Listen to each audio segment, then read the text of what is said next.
Hello, guys. Welcome to the Hindu Analysis by Unacademy. I'm your educator Navdeep.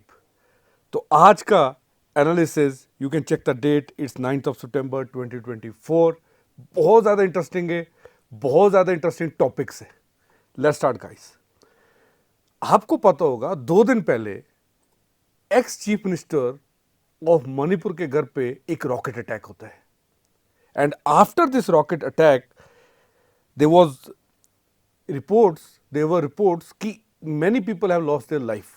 Later, the Manipur government clarified that only one person has lost his life. But still, rocket attack on ex-chief minister's house, leaving one person dead, एक बहुत ही ज़्यादा परेशान करने वाला incident है. Okay, सो इसी के संदर्भ में आज के न्यूज़पेपर की आप हेडलाइन देख सकते हैं. मेजर हेडलाइन है, So Biren calls for targeted move on militant camps.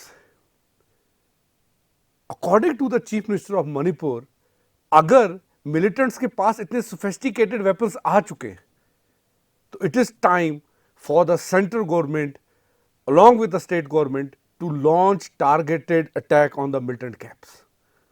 Okay, this is what he has said. He has also said that it is the time for the people of the state to show unity. And आपको पता ही होगा that Kuki Zo tribal peoples have been blamed for this attack. And इस attack में जिसकी death हुई ही was a Meitei priest. Okay, so अभी कुछ टेंशन ज़्यादा ही चल रही है. Now what we are trying to understand कि what would be the outcome, क्या सोल्यूशन क्या होगा इसका. अगर आप 2 दिन पहले ट्विटर के ट्रेंड्स फॉलो कर रहे थे तो आपको पता होगा कि there were demands and there was a forecast कि शायद चीफ मिनिस्टर साहब रिजाइन कर सकते हैं. And some want imposition of president's rule. जो भी होगा I will update you here in the DNA analysis. आगे बढ़ते हैं. Now there is another news in relations with India Sri Lanka relations. India Sri Lanka relations हमारे लिए एग्जाम के हिसाब से बहुत ज़्यादा इंपॉर्टेंट टॉपिक है. एंड इस टॉपिक को हम लोग कई बार जब स्टार्ट करते हैं तो इसमें इश्यूज ज़्यादा दिखते हैं हमें, पॉसिबिलिटीज़ फ्यूचर से ज़्यादा में करंट इश्यूज ने पकड़ के रख देता है जब भी हम बात करते हैं इंडिया श्रीलंका के रिलेशंस के बारे में.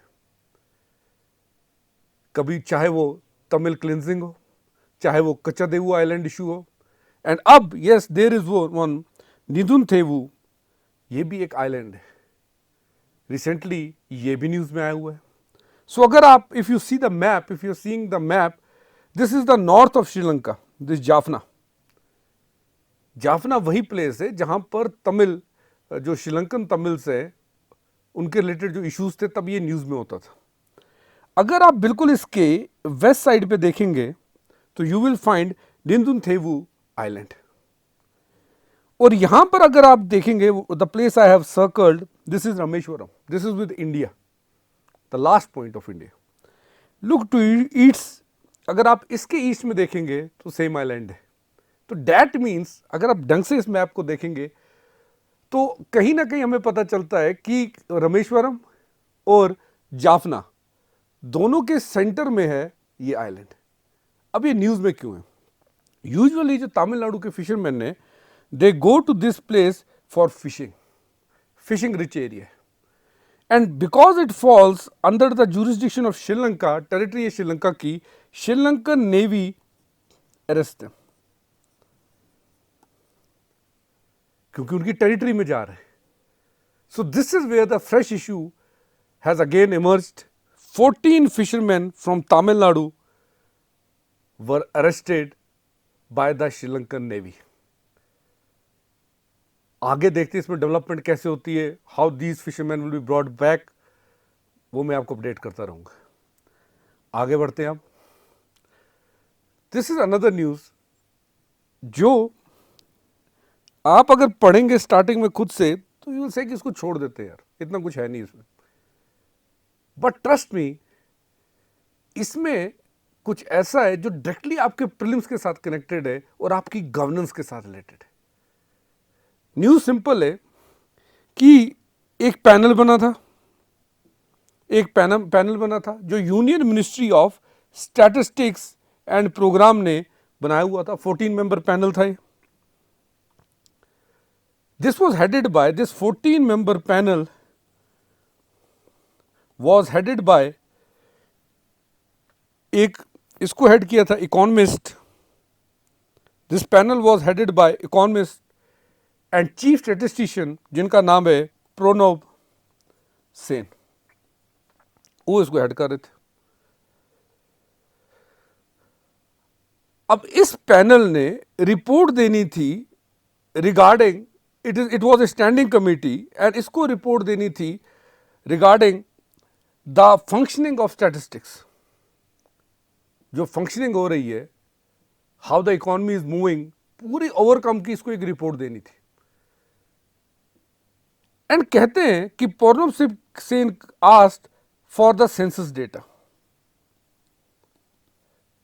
कि मेरे को जो रिसेंट सेंसस डेटा है वो मेरे तक आप दीजिए। It will help my 14 member committee to give more accurate statistics results, ताकि हम एक अच्छे तरीके से काम कर सके अपना। हुआ ये कि आपको पता है सेंसस का डेटा आने में बहुत सारा डिले हो रहा है। प्रणब सेन कहते हैं कि ही स्टार्टेड क्वेश्चनिंग कि इतना लेट क्यों हुआ है, आप सेंसस आउट क्यों नहीं कर रहे, give it to the members. अगर आप इसे पब्लिकली आउट नहीं करना चाहते तो you should give it to the members. इसी के बाद कहा जाता है कि ही वॉज डिसॉल्व, द पूरी की पूरी committee was dissolve by the NSSO। Okay, तो पूरी की पूरी कमेटी डिसॉल्व कर दी गई। Okay, so this is one news कि प्रणब सेन कमेटी जो थी इसे डिसॉल्व कर दिया गया। ये आर्ग्यूमेंट इनका ये है कि I was asking for the census data जो मुझे दिया नहीं जा रहा था, एंड मैंने क्वेश्चन करना शुरू कर दिया NSSO के DG गीता सिंह को कि व्हाई देयर इज डिले क्यों है। तो इनका ऐसा कहना है कि his committee was dissolve for the same reason. दूसरी न्यूज जो अगर आप देखेंगे यहां पर एक नया पैनल अब बन चुका है। NSC चेयरमैन राजीव लक्ष्मण और 4 अदर मेंबर्स, पहले 14 मेंबर्स थी, अब एक नया पैनल बना जिसे राजीव लक्ष्मण हेड करेंगे और इनके साथ 4 अदर मेंबर्स होंगे। Okay, so for the tabulation of the statistics data पहले प्रणब सेन थे। इनका कहना इन्हें इसलिए हटा दिया गया because he question the delay in the census. तो दिस इज वन क्वेश्चन जो प्रीलिम्स फैक्ट जो आप याद रखेंगे। सेकंड प्रीलिम्स रिलेटेड फैक्ट ये है कि the new panel has been formed by Rajiv Lakshman and 4 other members. इसके बारे में भी अपडेट आपको देता रहूंगा, what the ministry has to respond to this. May be कल के न्यूज़पेपर में होगा, वी विल चेक दैट। आगे बढ़ते हैं। अगेन ओडिशा, हैवी रेनफॉल की ओडिशा में एक वार्निंग दे दी गई है कि there would be a heavy rainfall in Odisha. This is the data that has been shared with the Odisha government कि आप तैयार हो जाएं, हैवी रेनफॉल आने वाला है। But one thing to notice here is the word depression in the bay. तो basically news ये है कि there would be heavy rainfall in Odisha. That means Odisha के nearby there is bay of Bengal. तो Odisha government को अलार्म कर दिया गया कि हैवी रेनफॉल होने वाली है। But the major thing that every aspirant should know is the reason. Reason given is depression, कि यहां पर there is a formation of depression.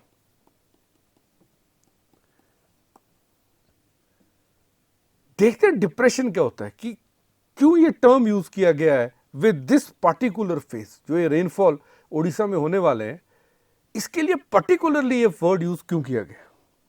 Okay, तो डिप्रेशंस बे ऑफ बंगाल में जो बन रहे हैं, these are formed due to the high sea temperature. ऐसा कहते हैं कि हाई टेम्परेचर के करके जो मॉइस्चर एयर है उसका राइज होता है। आपने पढ़ा ही होगा एनसीईआरटीज में, कन्वेक्शन कहते हैं इस प्रोसेस को। ओके, अब होता ये कि जब ये हाई टेम्परेचर के करके जब वाटर ऊपर राइज करता है तो ऊपर एटमॉस्फेयर का टेम्परेचर में इंक्रीज हो जाता है। Okay, for example this is the sea water, गर्मी बहुत ज्यादा है, what we see rise in temperature, moisture ऊपर उठ रहे हैं, and when these rise above, there is a rise in the temperature above, atmosphere का टेम्परेचर भी बढ़ जाता है। अब इसी के करके दिस इज द रीजन कि वहां पर एटमॉस्फेयर में लो प्रेशर सिस्टम बन जाता है। ओके, अब यहां पे एक चीज समझिएगा कि इसी फिनोमिना में लगता है हमारा कॉर्लिसिस फोर्स। इसी कॉर्लिसिस फोर्स की वजह से there is a low depression जो कन्वर्ट हो जाता है ट्रॉपिकल साइक्लोन में। ओके, तो ये जो लो प्रेशर एटमॉस्फेयर में बना है, इसी के करके there is a depression formed, जिसके करके ये फ्रीक्वेंटली ऐसे साइक्लोन्स, ऐसी heavy rains bay of Bengal के रीजन में होती है। One of my fellow educators has posted a video on the same, detailed video, मैं उसका लिंक भी आपके साथ शेयर कर दूंगा। डू वॉच दैट ऑल्सो कि सब कैसे होता है। आगे बढ़ते हैं, बहुत बड़ी न्यूज है। ओके, न्यूज बड़ी इसलिए है क्योंकि India is rising as a peaceful negotiator among the disputed countries. जो कंट्रीज एक दूसरे के साथ लड़ रही हैं किसी न किसी डिस्प्यूट में, उन कंट्रीज के लिए India is emerging as a peace ambassador. आप सबको पता होगा कि रशिया यूक्रेन वॉर के बाद देर वर अबाउट 90 कंट्रीज जिन्होंने मिलकर एक प्रोसेस स्टार्ट की जिसे कहते हैं स्विस पीस प्रोसेस, मेनली ताकि एक पीसफुल सोल्यूशन निकल सके रशिया यूक्रेन के कॉन्फ्लिक्ट का। क्योंकि खाली ये दो कंट्रीज का कॉन्फ्लिक्ट नहीं है, इसमें एशिया, यूरोप और वर्ल्ड इकोनॉमी भी इन्वॉल्व हो चुकी है। अभी तक अगर मैं चेस की लैंग्वेज में बोलूं तो देयर वाज ए स्टेलमेट, कोई रास्ता दिख नहीं रहा था।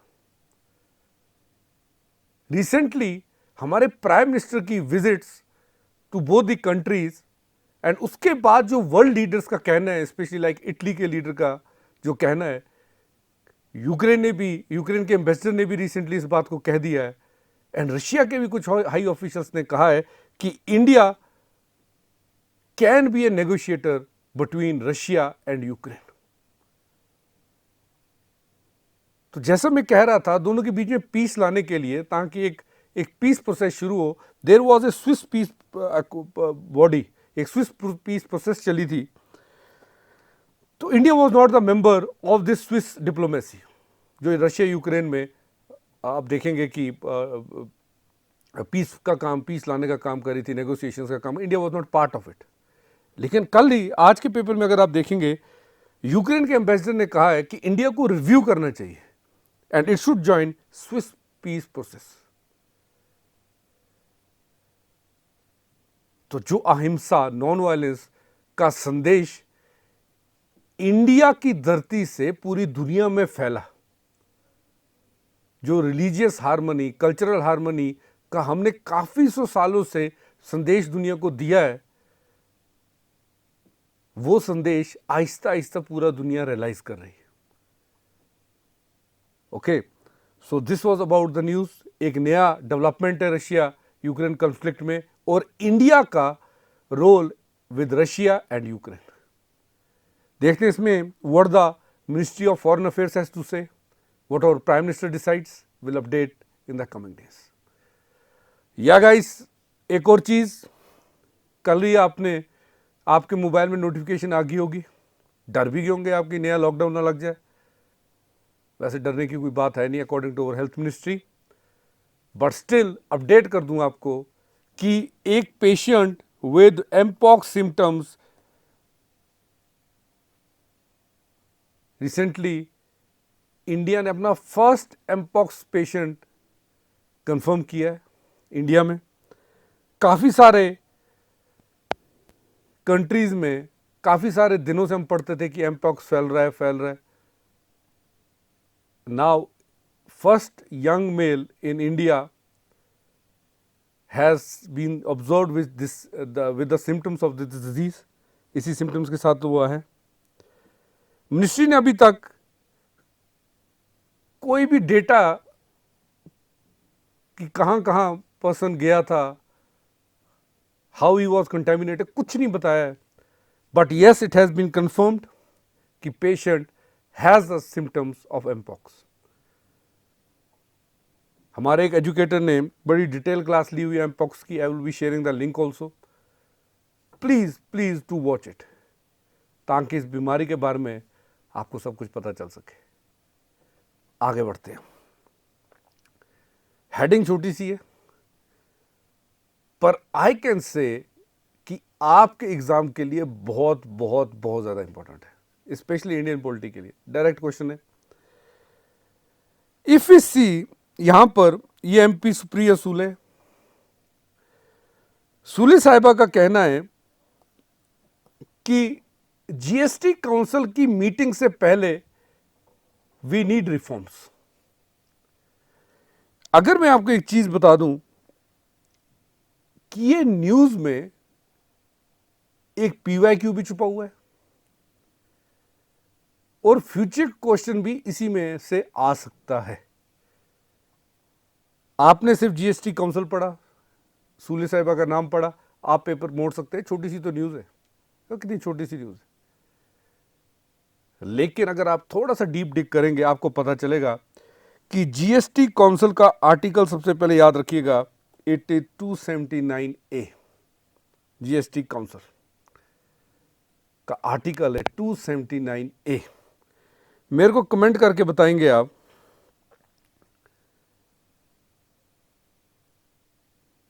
कि जीएसटी काउंसिल कौन सी अमेंडमेंट से फॉर्म हुआ है। ओके, उसके बाद अगला पॉइंट, यूनियन फाइनेंस मिनिस्टर जो होती है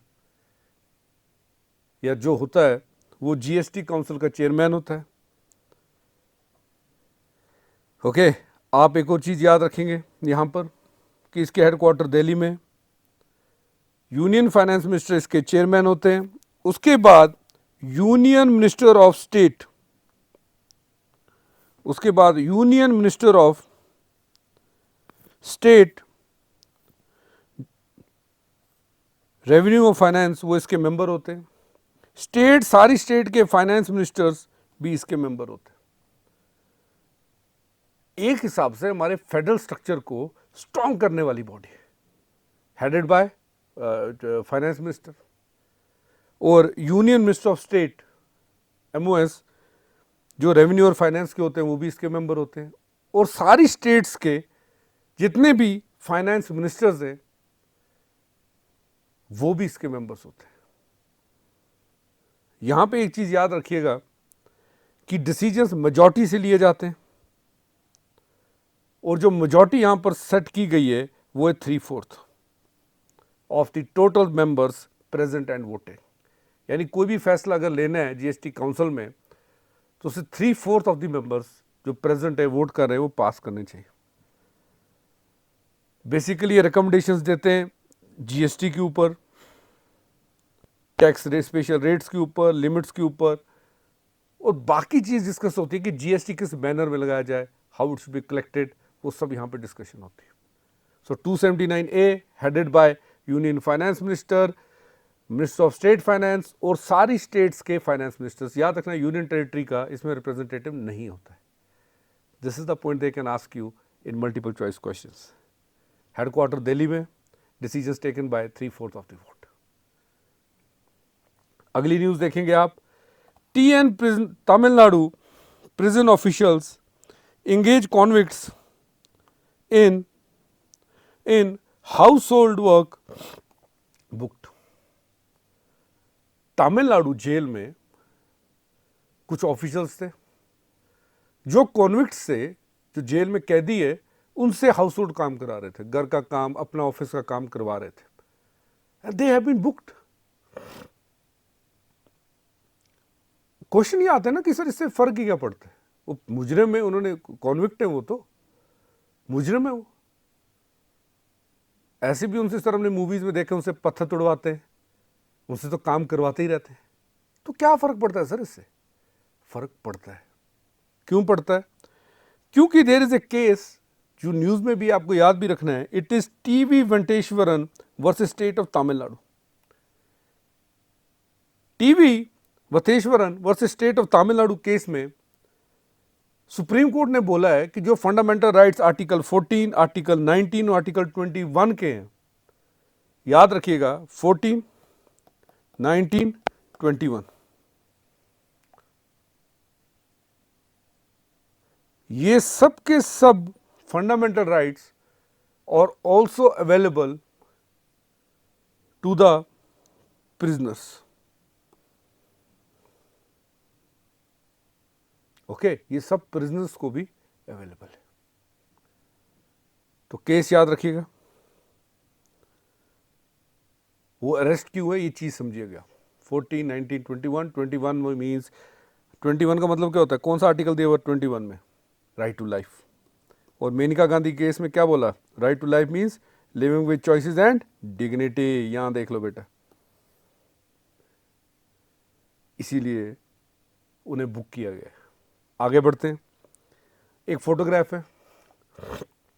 फोटोग्राफ तो नॉर्मल लग रहा है, लेकिन मैंने आपसे हमेशा जब भी डीएनए स्टार्ट करता हूं, मैंने आपसे कहा है कि 2020, 2021 आईएएस पेपर में कुछ क्वेश्चन ऐसे थे जो फोटोग्राफ से आए हुए थे. आफ्टर दैट मेरे अंदर एक हैबिट डेवलप हो गई कि चलो किसी तरीके से मैं अगर न्यूज़पेपर देख रहा हूं तो मैं फोटोज भी देखूं. तो फोटो ये था, नीचे लिखा था Onam celebrations in Kerala are not complete without flowers from Tamil Nadu and Karnataka. ये लिखा हुआ है यहां पर. बेसिकली ये बताया गया है कि जो केरला का ओनम फेस्टिवल है, इसको हाईलाइट किया गया है. नेबरिंग स्टेट्स की भूमिका, neighbouring states like Tamil Nadu, Karnataka, वो भी बताई गई है. बट हो सकता है may be they can ask you the question regarding Onam also. तो ओनम के बारे में जल्दी से हम जान लेते हैं. Onam is a rice harvest festival of Kerala. पूरा पॉइंट याद रखना. It is a rice harvest festival of Kerala.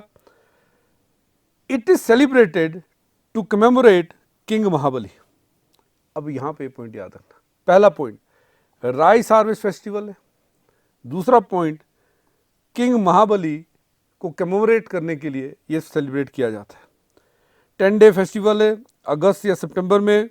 Okay, there are various cultural events, floral decorations, okay, जिसे पूकालम कहते हैं, जो फ्लावर डेकोरेशंस की जाती है ओनम वाले दिन.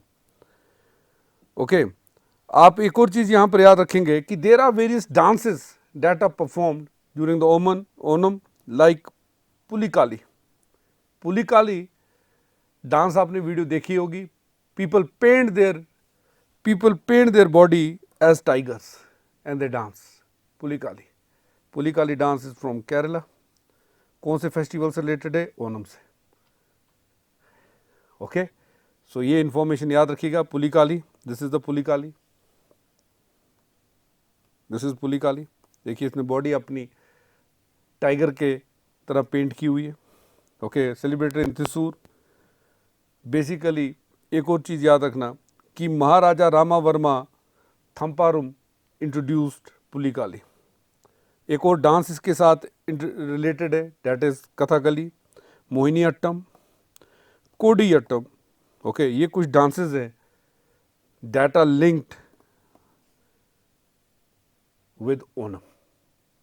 ओके, फैक्ट याद रखना. Rice harvest west, king Mahabali, 10 days अगस्त और सितंबर, पुलिकाली, कथकली, मोहिनीअट्टम, कोडियट्टम, ये सब डांसेस आप याद रखिएगा. बढ़ते आगे. गाइस,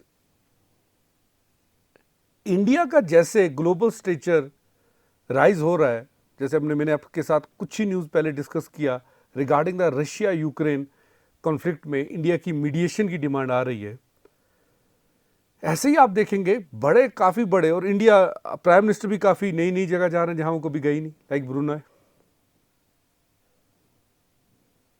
ऐसे ही काफ़ी कंट्रीज़ के heads of government, head of state India regularly आ रहे हैं। उनमें से एक है अबू धाबी के प्रिंस जो न्यू दिल्ली अराइव हुए।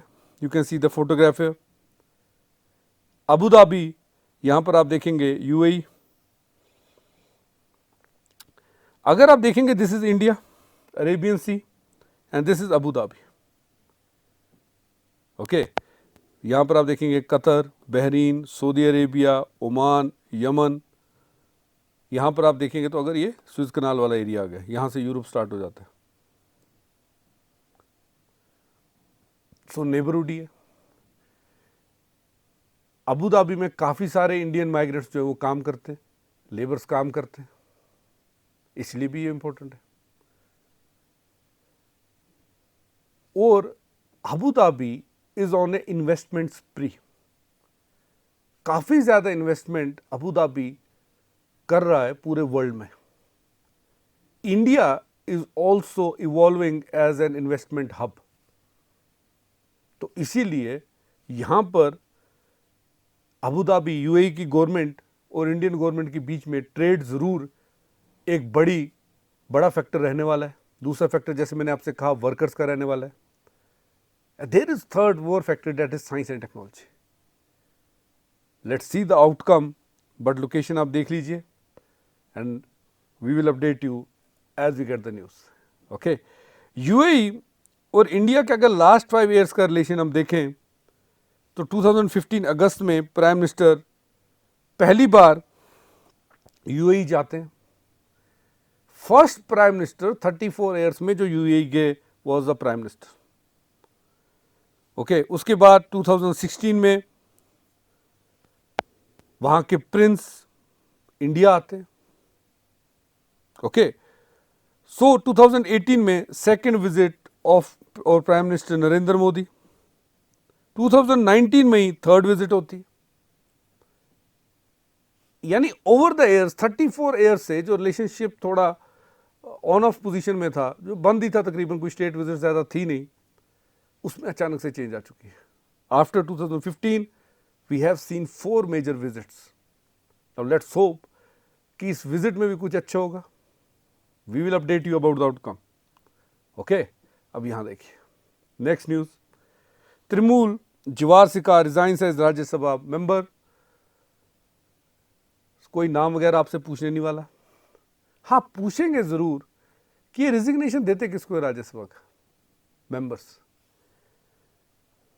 ओके, तो this is the question I am leaving open for you. आप मेरे को बताइए कि मेंबर्स ऑफ राज्यसभा अपना रिजिग्नेशन किसको हैंड ओवर करेंगे।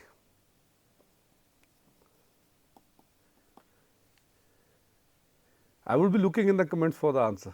ये आप ही के लिए न्यूज़ डाली गई थी। रिजाइन दिया, पर किसको दिया वो आप मेरे को बताएंगे। I don't need the name, I need the position. Parliamentary committees likely to be set up by September 20। जिस पार्लियामेंट्री कमेटी की यहां पर बात हो रही है वो है DRSC, जिसे हम लोग कहते हैं डिपार्टमेंट रिलेटेड स्टैंडिंग कमेटीज। क्या कहते हैं हम उसे? Department related standing committees. उसकी बात हो रही है। यूजुअली बजट बनने का एक बहुत बड़ा प्रोसेस होता है।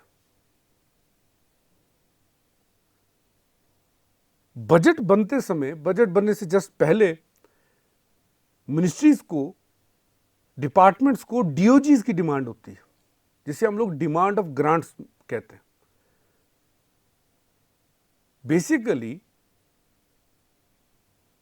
डिपार्टमेंट ऑफ रेवेन्यू मिनिस्ट्रीज और डिपार्टमेंट से पूछता है कि आप बताइए आपको अगले फाइनेंशियल ईयर में कितने फंड्स की जरूरत पड़ सकती है। That is called demand of grants. वो डिफरेंट मिनिस्ट्रीज की डिमांड ऑफ ग्रांट्स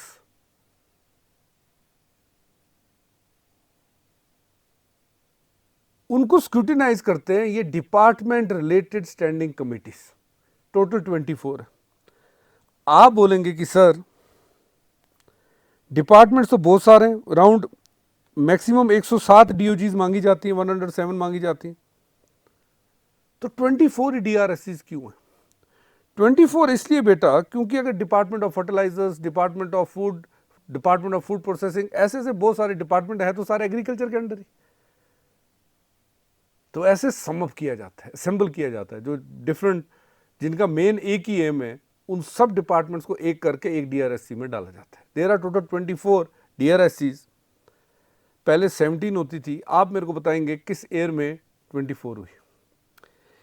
तो देयर आर टोटल 31 मेंबर्स, यानी एक डीआरएससी में there are total 31 members. 21 are from Lok Sabha and 10 are from Rajya Sabha. 10 are from Rajya Sabha. Total 31 होते हैं। तो अगर आपसे क्वेश्चन नोटिफिकेशन में पूछा जाए कि Rajya Sabha members are not the part of DRSCs, तो गलत है बेटा। अब देखो 10 मेंबर्स होते हैं डीआरएससीज। ओके, सो इसमें नो मिनिस्टर्स आर, ये भी याद रखिएगा, no ministers are members of DRSCs. इसमें सिर्फ लेजिस्लेचर्स होते हैं, ओनली लेजिस्लेचर्स, एग्जीक्यूटिव्स इसका पार्ट नहीं होते। ओके, तो वो बन चुकी है, अभी स्क्रूटिनाइज करेंगे डिमांड ऑफ ग्रांट्स को नेक्स्ट ईयर के बजट के लिए। ओके, बहुत बड़ी प्रोसेस है, कभी हम बजट भी डिस्कस करेंगे। Next news is this one, important news, India US agree to swap turns Biden to host Quad summit in home state. Quad, Quadrilateral Security Dialogue, Quad, जिसमें India, Japan, Australia, United states members है।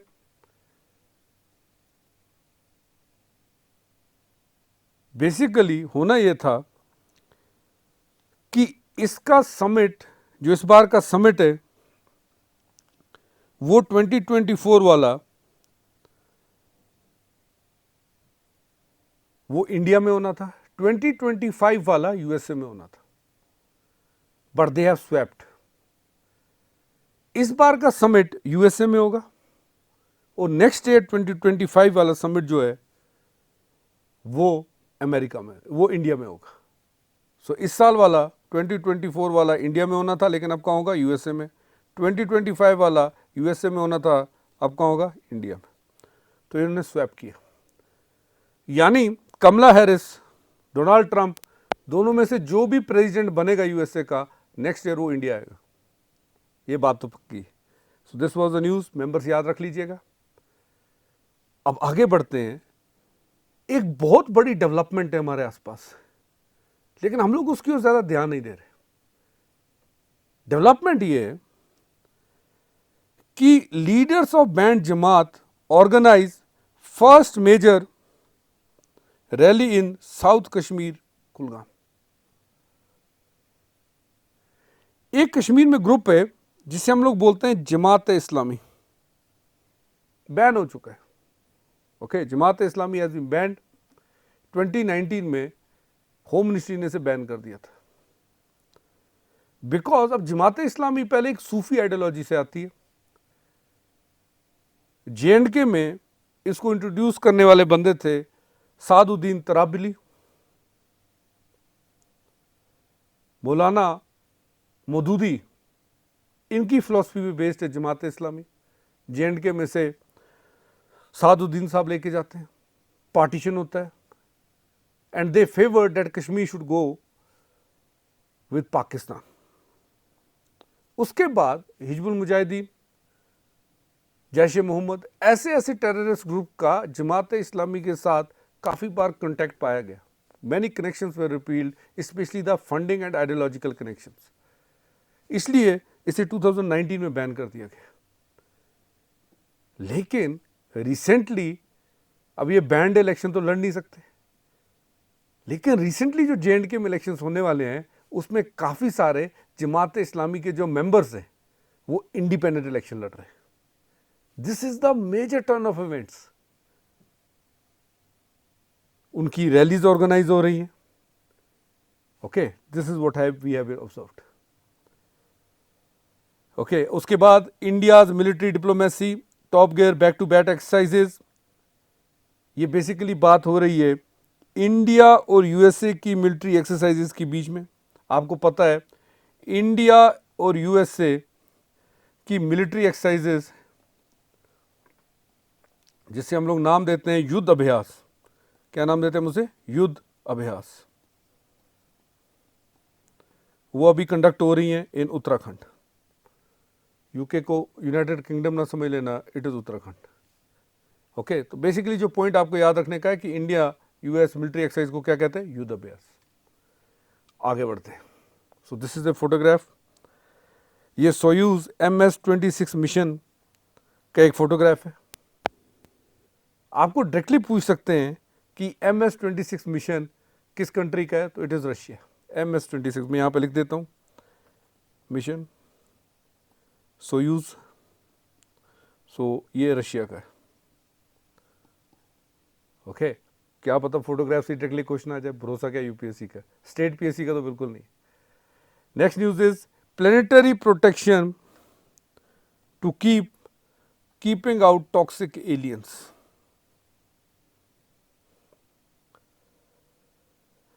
अब यहां पर आप समझेंगे, चाहे हम लोग स्पेस से यहां से अर्थ से स्पेस में जा रहे हैं, बेसिकली चीज ये है कि चाहे हम यहां से स्पेस में जाएं या स्पेस से वापस अर्थ पे आए, we have to protect ourselves from कंटेमिनेशंस।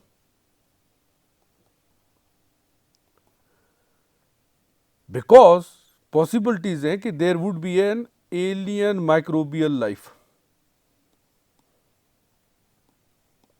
हमें उससे प्रोटेक्ट करना है।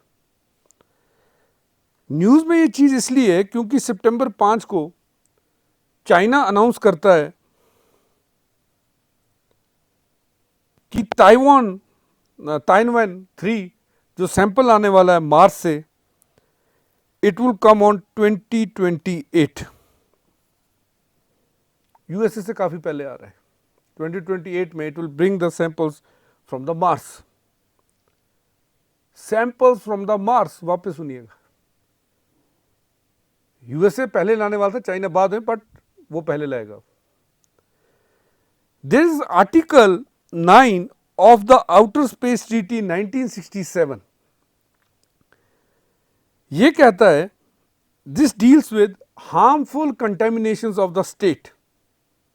इसीलिए कहा जाता है कि कोई भी चीज जब स्पेस से आप लाते हैं, इंटरप्रेनरी मिशन से कोई लाते हैं, कोई भी चीज आती है तो उसे ड्राई रूम में बेक किया जाता है फॉर 3 days 120 डिग्री सेंटीग्रेड पे, but it keeps the biosphere clean because high temperature पे the microbes will die. Okay, इसीलिए जो व्हीकल आता है उसे बेक किया जाता है 120 डिग्रीज पे, ताकि जो कंटेमिनेशन जो माइक्रो ऑर्गेनिज्म उसके साथ आए, they all die. So this is why ये न्यूज में। ओके, आगे बढ़ते हैं। Policy paralysis, a weakened public health sector. Article बहुत अच्छा है, गवर्नेंस से रिलेटेड डील कर रहा है। दिस डील्स विद कि हमारी हेल्थ सेक्टर में शॉर्टकमिंग्स कहाँ कहाँ है, उससे ये आर्टिकल्स मैथ्यू जॉर्ज का है, बहुत अच्छे से डील कर रहे हैं। और इनका ऐसा मानना है कि जो इंडिया के health government public health setup में जो शॉर्टकमिंग्स हैं, उसका फायदा सीधे सीधे प्राइवेट को मिल रहा है।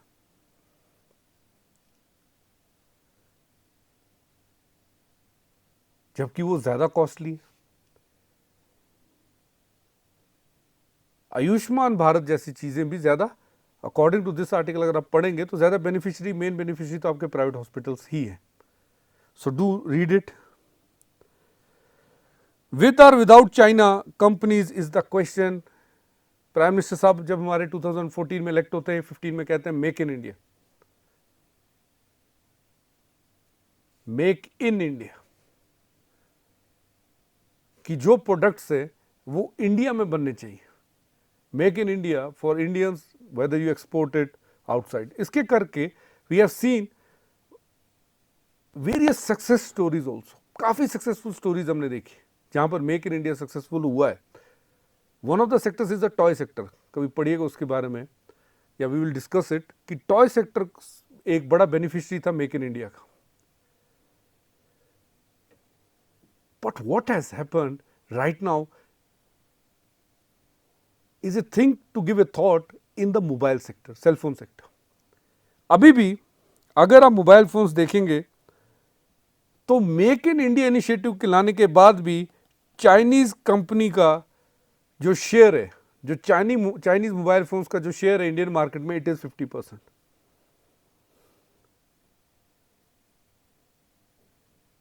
यानी मेक इन इंडिया तो हो रहा है लेकिन असली बेनिफिशियरी तो भी चाइना ही है, क्योंकि because 50% market is captured by the Chinese company. इसीलिए विद और without Chinese company is the question. ये आर्टिकल था. Okay, so this is the another article. ये बता रहा है कि आर्टिक में अगर आइस पिघल रही है, if icebergs are melting, how it can impact the monsoon patterns. तो basically it talks about the shifting of ICTZ, intertropical convergence zone, उसकी शिफ्टिंग की बात कर रहे हैं. एंड आपको पता है एक बड़ा फैक्टर है मॉनसून के लिए ICTZ. Okay, so this article is also a must read. This is the cyclone in Arabian sea uncommonly. ऐसा क्यों हो रहा है? Okay, this is also important.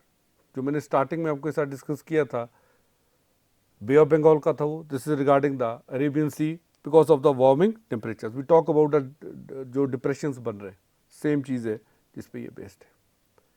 Last article, last news world affair से जिसके ऊपर आपको नज़र रखनी है वो है ब्राज़ील के रिलेटेड एक आर्टिकल है कि ब्राज़ील इंडिया के साथ इकोनॉमिक टाइज को बूस्ट करना चाहता है. Brazil is in south America. South America की सबसे बड़ी कंट्री है. आप बताएंगे कितने कंट्रीज के साथ बॉर्डर शेयर करती है, और एक बड़ी इकोनॉमी भी है. ब्रिक्स में भी ब्राज़ील इंडिया के साथ है. BRICS, BRICS is there, Brazil is there. India can find South America as an alternative to Africa. ये चीज़ भी याद रखिएगा, क्योंकि अफ्रीका में जैसे चाइना की जो इन्वेस्टमेंट है वो बढ़ती जा रही है, the option left with the India is the South America. Africa भी है no doubt, but South America भी एक बूमिंग मार्केट है. उसके बाद हाँ, अपडेट ये है कि रशिया ने यूक्रेन का एक टाउन है पोक्रोवस्क, उसको कैप्चर कर लिया. Look at here. पहले ये वाला एरिया सारा रशिया की मिलिट्री के अंडर था. Now they have led an offensive, और वो उन्होंने आगे बढ़ते हुए पॉक्सको पे भी कैप्चर कर लिया. This is what the Russian military says. अगर आप यहाँ से देखेंगे तो रशिया की, इसकी यूक्रेन की दोनों मेजर सिटीज़ खार्किव और ज़पोरिज़िया दोनों के दोनों टारगेट पे हैं. वहाँ से इंडिया को बोला गया आप मीडिएट करें, नेगोशिएट करें. Let's see how the things go. Okay, so this was all for today. आपको ये एनालिसिस कैसा लगा प्लीज़ मेरे को कमेंट्स में बताइएगा. Thank you very much guys. Thank you very much. Thank you. Have a great day of you. Thank you. Let's crack it. Thank you.